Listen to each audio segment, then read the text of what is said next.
This guy is about to freeze to death, but instead of putting on a coat, he takes off his pants. Then he even strips off his underwear. He curls up in the snow, shaking uncontrollably from the cold. Even then, he won't put on the clothes behind him. Next, he grabs a plastic bag, fills it with snow, and tucks it into his coat. He starts praying that in 2 hours, he'll have some melted fresh water, but by evening, the snow hasn't melted at all. To make things worse, his wet clothes are still soaked. He's furious, thinking, why am I so unlucky?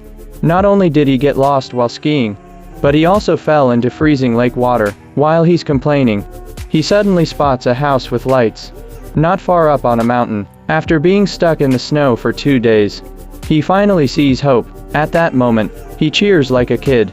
But soon the cold wind brings him back to reality. To save energy, he puts on his damp clothes. Then he curls up in a rock crevice, gazing at the house in the distance, and falls into a deep sleep, waiting for tomorrow to climb up and be rescued. The next morning, he wakes up feeling energized. The snow in the plastic bag has completely melted. Luckily, his phone hasn't died yet. It seems everything is turning around. Looking at the house, hidden by clouds not far away, he confidently sets off.